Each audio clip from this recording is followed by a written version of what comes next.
আসসালামু আলাইকুম viewers, welcome back to my channel Muktaz kitchen. Muktaz কিচেনে সবাইকে আরও একবার স্বাগতম জানাচ্ছি নতুন মজার একটি রেসিপি দেখার জন্য। আজকে তৈরি করে দেখাবো কোনো প্রকার তেল মশলা ছাড়া 1 কাপ আটা দিয়ে খুবই হেলদি একটি নাস্তার রেসিপি। এই রেসিপিটা তৈরি করা একদমই সহজ, মাত্র একটু উপকরণ দিয়ে ঝটপট এই হালকা ফুলকো নাস্তাটা তৈরি করে নিতে পারবেন।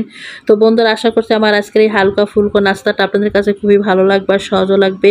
যদি রেসিপি ভালো লেগে থাকে তাহলে অবশ্যই একটি লাইক দিয়ে সম্পূর্ণ ভিডিওটি দেখে নেবেন।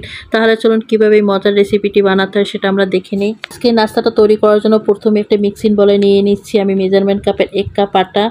এই নাস্তাটা আজকে আমি আটা দিয়ে তৈরি করছি, তবে আপনারা চাইলে এটা ময়দা দিয়েও তৈরি করে নিতে পারবেন। এবার এখানে দিয়ে দিচ্ছি আমি স্বাদ মতো লবণ। সেই সাথে নাস্তাটাকে আরও একটু টেস্টি করার জন্য এখানে দিয়ে দিচ্ছি আমি 1 চা চামচ চিনি। তবে যদি আপনারা চিনিটা না দিতে চান তাহলে না দিলেও কিন্তু হবে, এটা আপনারা স্কিপ করে যেতে পারেন। তবে চিনিটা দিলে কিন্তু নাস্তাটা খেতে অনেক বেশি ভালো লাগবে।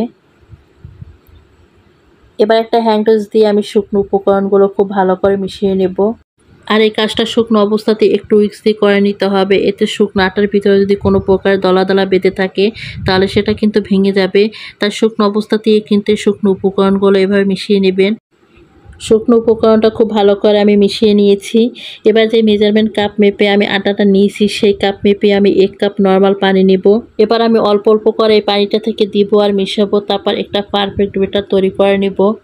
আর অবশ্যই কিন্তু পানিটা অল্প অল্প করে দিতে হবে, তারপর ব্যাটারটা রেডি করে নিতে হবে।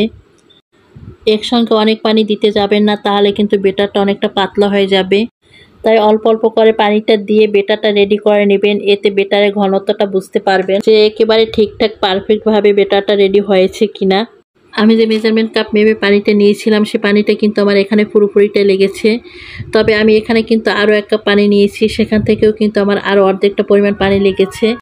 আমার এই ব্যাটারটা তৈরি করতে এখানে 1.5 কাপ পরিমাণে পানি লেগেছিল, তবে আপনাদের ক্ষেত্রে কম বেশি লাগতে পারে। এবার আমি ব্যাটারটাকে একটা উইস্ক দিয়ে অনবরত বিটার করতে থাকবো। তো বিটার করতে করতে এভাবে আমি একটা মসৃণ ব্যাটার তৈরি করে নিব। এই ব্যাটারটা যতটা ভালোভাবে আপনি রেডি করে নেবেন তবে আপনার নাস্তাগুলো কিন্তু ততই নরম হবে, সফট হবে আর খেতেও কিন্তু ভালো লাগবে। এইটাই ব্যাটারটা আমি খুব মসৃণভাবে তৈরি করে নিয়েছি। এবার এখানে দিয়ে দিচ্ছি আমি 1/2 চামচ বেকিং পাউডার। তবে আপনাদের কাছে বেকিং পাউডার বা বেকিং সোডা যেটাই থাক না কেন সেটা কিন্তু দিয়ে নেবেন। তবে এখানে যদি আপনারা বেকিং পাউডারটা না দিয়ে যদি বেকিং সোডাটা দেন তাহলে আমি যতটুকু পরিমাণে এখানে বেকিং পাউডার ব্যবহার করেছি তার অর্ধেক পরিমাণে আপনারা বেকিং সোডাটা ব্যবহার করবেন। এখানে বেকিং পাউডারের তুলনায় বেকিং সোডাটা অল্প করে দিতে হবে। তো বেকিং পাউডারটা দিয়ে আবারও আমি একেবারে নেড়েচেড়ে দিচ্ছি। বেকিং পাউডারটা দিয়েও আমি নেড়েচেড়ে খুব ভালো করে মিশিয়ে নিয়েছি। আর এই তো আপনারা দেখতেই পাচ্ছেন ব্যাটারটা আমার একেবারে মসৃণভাবে তৈরি হয়ে গেছে। আর এখানে কিন্তু কোনো প্রকারের দলাল দলা বেঁধে বা গুটি গুটি বেঁধে নেই। এবার এই নাস্তাগুলোকে আমি তৈরি করে নিব। সেই জন্য চুলায় একটি আমি ফ্রাই প্যান বসিয়ে দিয়েছি। আর এই ফ্রাই প্যানটা কিন্তু খুবই ভালোভাবে গরম করে নিতে হবে। আর এই পর্যায়ে কিন্তু আমার চুলা জালটা মিডিয়াম আছে। আর এই নাস্তাটা তৈরির ক্ষেত্রে কিন্তু প্রথম থেকে শেষ পর্যন্ত মিডিয়াম করেই তারপর নাস্তাটা তৈরি করে নিতে হবে। আর এখানে আমি ছোট সাইজের একটা মেজারমেন্ট কাপ নিয়েছি, আর সেটা দিয়ে কিন্তু আমি অল্প করে ব্যাটারটা দিয়ে দিচ্ছি।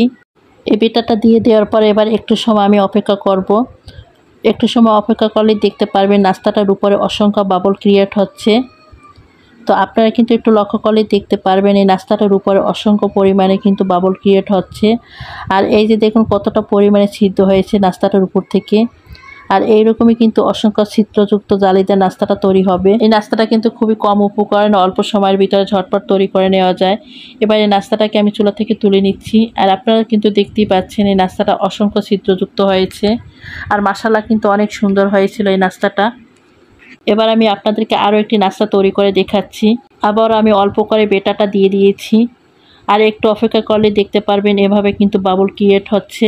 আর এই তো দেখতে পাচ্ছেন আপনারা এই নাস্তাটার উপরে কতটা পরিমাণে ছিদ্র আর জালিযুক্ত হয়েছে। এই নাস্তাটার ভিতরে কোনো প্রকারের তেল মশলা দেওয়া হয় না, সে কারণে কিন্তু বেশি হেলদি হয়ে থাকে। এবারও এই নাস্তাটা কিন্তু খুবই সুন্দরভাবে হয়ে গেছে। এবার এই নাস্তাটাকে কিন্তু আমি তুলে নিচ্ছি। আর এভাবেই করে কিন্তু আমি বাকি নাস্তাগুলো তৈরি করে নিব। আর এই তো মাশাআল্লাহ খুবই সহজভাবে তৈরি হয়ে গেল 1 কাপ আটা দিয়ে আমার ভীষণ মজার হেলদি ব্রেকফাস্ট নাস্তা। এটা কিন্তু আপনার সবজি ভর্তা বা ভাজি দিয়ে পরিবেশন করতে পারবেন। তবে আমি কিন্তু আজকে এটা খেজুরের গুড় দিয়ে পরিবেশন করব। খেজুরের গুড় দিয়েও কিন্তু এটা খেতে অসাধারণ লাগে। আর আপনারা কিন্তু এই পিছনের সাইডটা দেখতে পাচ্ছেন, এটা কিন্তু কতটা দারুণভাবে হয়েছে। এটা কিন্তু পিছন সাইডটা পুড়ে যায়নি। খুবই নরম সফট জালিদার একটা নাস্তা হয়েছে।